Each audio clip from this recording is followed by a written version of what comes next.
Bonsoir à tous, bienvenue en direct sur KTV. Nous sommes le mercredi 27 novembre et à la une de ce journal, parlons du SAR, le schéma d'aménagement régional. Cet outil est le principal document de planification de l'aménagement du territoire dans des domaines comme la préservation de l'environnement ou encore le développement culturel, économique, social et humain. Depuis plusieurs mois, le conseil départemental invite la population à participer à l'élaboration de ce document entre ateliers, circulation d'une maquette ou encore délocalisation des échanges. L'institution met les moyens pour que les habitants s'approprient leur futur. Au montage, Leslie Vumenet.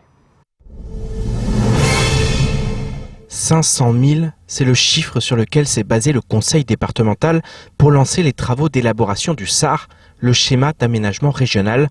En effet, d'ici 30 ans, l'île devrait accueillir 1,5 million d'habitants. Le SAR, on a fait le choix de se projeter pour 30 ans. C'est pour 2050. Sachant qu'il y a possibilité de réviser, et le SAR le prévoit, tous les 20 ans, soit réviser ou refaire. Donc, ici, on a fait le choix de 30 ans, d'avoir une vision sur 30 ans. Qu'est-ce qui a été décidé? Pas encore. Ça veut dire que là, on travaille pour nos enfants, clairement. On travaille pour nos enfants, ça, bien évidemment, mais pour nous aussi, parce que ça peut être aujourd'hui, demain. Oui, il y a déjà des sujets, déjà des projets qui sont délibérés dans les collectivités. Il faudrait qu'on lance tout ça. Bien sûr. Alors, donc pourquoi hier, le séminaire, en fait, c'était pas pour décider, c'était pour enrichir, nourrir la réflexion. Pour que ce document colle aux réalités du territoire, une grande consultation a été lancée sur le site du conseil départemental. Il existe par exemple une rubrique SAR où tout le monde peut donner son avis de manière anonyme ou non. Par ailleurs, ceux vivant en dehors du territoire sont aussi amenés à élaborer ce document. Tous les week-ends, on est dans les communes pour avoir l'avis justement de la population lambda. Faut savoir aussi qu'il y a 2 semaines, on était à La Réunion, la communauté mahoraise qui est à La Réunion, il y avait 150 personnes qui sont exprimées. Le 11 janvier, on va à Métropole. La diaspora mahoraise est à Métropole également, on sera à Paris. Il faut qu'on ait leur avis. C'est pas un document du conseil départemental. C'est ce qui a fait que rien n'a marché jusqu'à maintenant parce qu'on fait des schémas. Mais il y en a eu beaucoup de schémas. Mais comme les gens ne s'étaient pas impliqués, la population avec qui on va faire ces projets, mais aussi les acteurs qui doivent mettre en œuvre, ils n'étaient pas impliqués, et bien tout ça, c'est resté dans le placard. Donc c'est pas le choix qu'on l'a fait, c'est destiné à la population. Il y a des acteurs, des cadres à mettre en place et des élus pour décider, négocier. Tout le monde doit être propre. Pour construire le Mayotte de demain, encore faut-il avoir les personnes qualifiées à même de réaliser les grands travaux du futur. À ce titre, le conseil départemental souhaite que ce schéma fasse une large place à la formation des Mahorais. On n'a pas d'ingénierie, donc quand on n'a pas l'ingénierie, qu'est-ce qu'on fait? On forme. Eh bien, la formation doit être prise en compte au niveau du SAR. Figurez-vous, à La Réunion, qu'est-ce qu'ils ont fait à un moment donné? Ben, c'est les CHU, c'est les centres de formation, c'est les formations des maîtres d'école, mais tout ça pour permettre en tout cas aux Réunionnais, aux résidents de prendre ses postes, de prendre la direction, la destinée du pays. Après, il y a un laps de temps. Il y a un laps de temps, bien évidemment. Il y a des choses qu'on peut faire actuellement. De l'extérieur qui vont prendre ces postes, on forme et petit à petit... Exactement. Figurez-vous le temps, Bamana et tout, il fallait avoir des cadres, des infirmières d'État. Eh bien, on a mis en place une école d'infirmiers d'État à Mayotte. Il fallait avoir beaucoup d'instituteurs. Ben, on a mis en place l'école normale et l'école des instituteurs avec les moyens. Parce que même au lycée, les élèves étaient payés pour devenir instituteurs. C'est vrai, voilà, c'est toute cette politique-là qu'on doit mettre en place ici. Le SAR devrait être voté en avril 2020, mais ne devrait pas être opposable avant le début de l'année 2021. Et l'année passée, les Antilles ont été frappées de plein fouet par l'ouragan Irma. Au regard des catastrophes naturelles qui tentent à se multiplier, le gouvernement a décidé d'initier un projet de loi sur les risques naturels majeurs en Outre-mer. À Mayotte, cette loi possède une véritable résonance à l'heure où le nouveau volcan risque fort d'aggraver les facteurs risques. Actuellement, l'île accueille ainsi le délégué interministériel aux risques majeurs Outre-mer. C'est la 3e fois que Frédéric Mortier vient à Mayotte afin de travailler sur ce projet de loi ô combien important. Je vous propose d'écouter sa réaction. L'idée est bien sûr déjà de développer la culture du risque. Ça, c'est essentiel. On sait que chaque action de prévention, chaque euro mis dans la prévention, l'acculturation au risque, c'est 7 € que l'on va gagner à la sortie, et on ne parle pas du coût de la vie humaine. Donc l'action de prévention et acculturation, elle est essentielle. Ouais. C'est un des premiers objectifs de la loi. Le deuxième objectif, c'est d'améliorer la gestion de crise, de gérer l'événement pendant qu'il se produit, avec des procédures simplifiées qui peuvent être activées. Ça, c'est un élément essentiel. Raccourcir aussi cette durée de crise, et puis très vite se projeter sur le redémarrage du territoire. C'est absolument essentiel, notamment redémarrer les réseaux. On sait que l'électricité, par exemple, est absolument stratégique. Sans électricité, il n'y a pas d'eau, il n'y a pas de télécommunications. Les télécommunications sont absolument essentielles. Communiquer, informer, s'organiser, faire passer les messages. Et puis bien sûr, rétablir l'eau, c'est absolument essentiel. Santé dans votre 19h. Comme chaque année, à l'approche de la saison des pluies, l'Agence régionale de santé lance une grande campagne de prévention contre les maladies transportées et transmises par les moustiques. Un rappel quotidien avec des acteurs de terrain pour sensibiliser la population aux gestes préventifs à adopter. Mais alors, quels sont ces gestes? Qu'advient-il en cas de signalement d'un cas de dengue ou encore de paludisme? Un sujet signé Marion Tellier. La saison des pluies arrive, le risque de prolifération des moustiques aussi. Dengue, chikungunya, paludisme, des maladies qui peuvent être transmises par certaines espèces de moustiques, dont le moustique tigre. Pour s'en protéger, certains gestes doivent être adoptés. Si vous avez besoin d'eau stockée, couvrez vos récipients de stockage d'eau. Après, ce qui est inutile, les canettes, tous les petits déchets, il faut les jeter dans une poubelle et fermer la poubelle. Parce que si on ne ferme pas la poubelle, il pleut, il y a plein d'eau, donc les moustiques seront toujours là. Une mention particulière, par exemple, aussi pour les vases à fleurs. Il suffit d'une semaine pour que le moustique arrive du stade œuf au stade adulte. Donc le stade où se fait l'insecte qui nous pique, quoi. Donc il faut au moins changer l'eau des vases à fleurs ou des soucoupes une fois par semaine, au moins. Les pneus, une mention aussi particulière, parce qu'il y en a beaucoup à Mayotte. Il faut les ranger à l'abri de la pluie. Parce que dès qu'il y a de l'eau, alors là, les moustiques se développent vraiment très rapidement. À ce jour, la dengue est le virus le plus transmis à Mayotte, avec plus de 150 cas, pour la plupart concentrés dans la commune de Mamoudzou.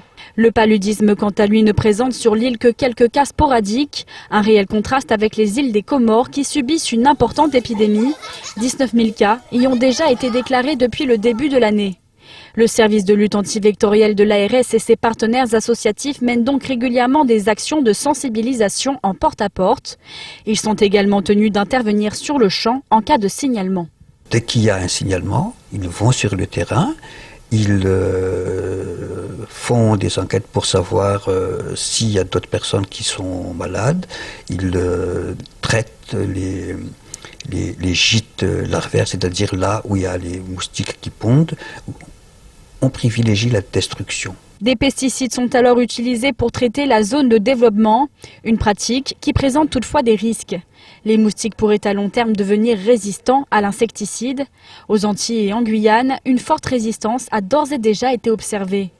La vigilance reste donc de mise à Mayotte. Pour l'heure, les équipes de l'ARS poursuivront leurs interventions de sensibilisation en milieu scolaire jusqu'à la fin du mois de février. Il est temps de faire le tour du reste de l'actualité locale avec notamment le risque d'une grève au sein du groupe Total ou encore ces affrontements violents qui ont eu lieu cette nuit à Kaweni. Au montage, Leslie Vumenet. Depuis quelques semaines, des négociations en interne ont lieu entre le syndicat Force ouvrière et la direction locale du groupe Total. Une réunion était ainsi prévue le 19 novembre dernier. Cependant, en arrivant sur place, les représentants FO ne se sont pas retrouvés face à leur directrice locale, mais face au directeur Moyen-Orient du groupe Total.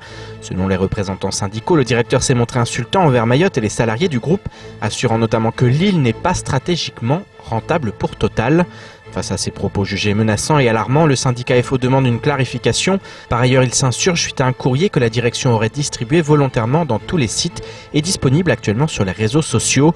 Le syndicat affirme ainsi, je cite, « Si le but de la direction est de monter les Mahorais entre eux, dire que les salariés de Total Mayotte sont bien payés et doivent être critiqués et lynchés à la première occasion, la direction a gagné. » Dans ce contexte, le syndicat va appeler à une grève dont les modalités seront discutées directement avec les salariés.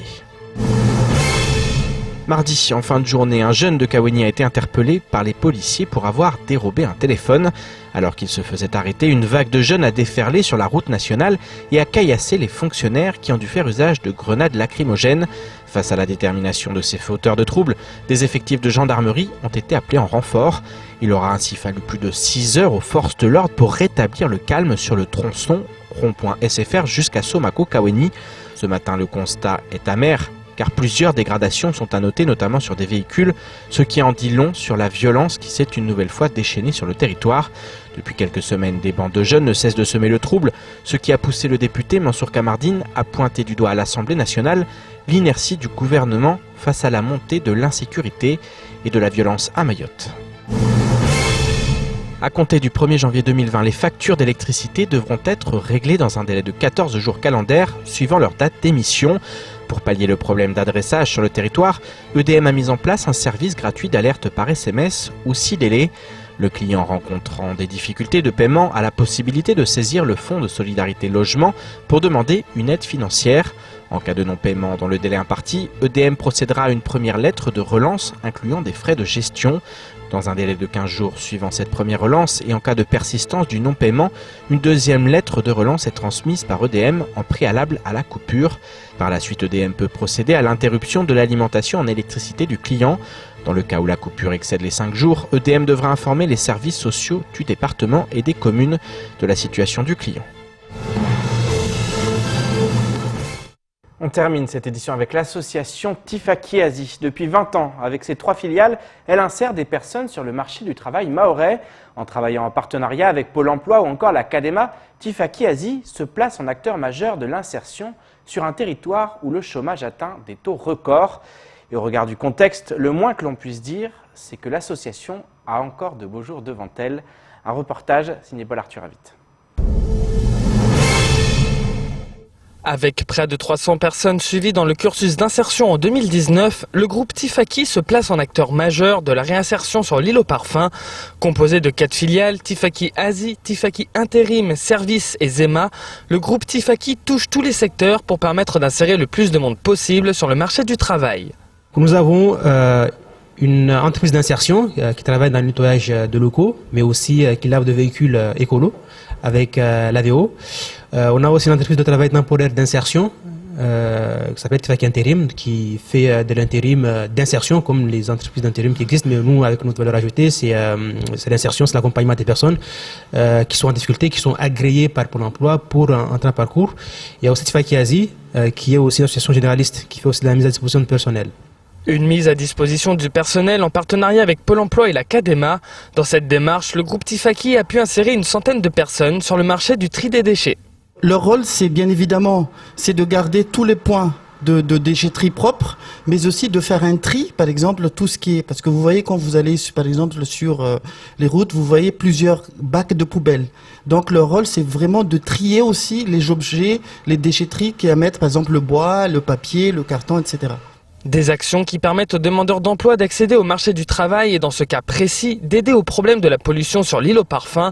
Avec la demande croissante des entreprises locales pour trouver des employés et le séminaire sur l'économie sociale et solidaire tenu hier, le groupe Tifaki va devoir mettre les bouchées doubles pour répondre à la fois à la demande des demandeurs d'emploi et à celle des entreprises à la recherche d'employés.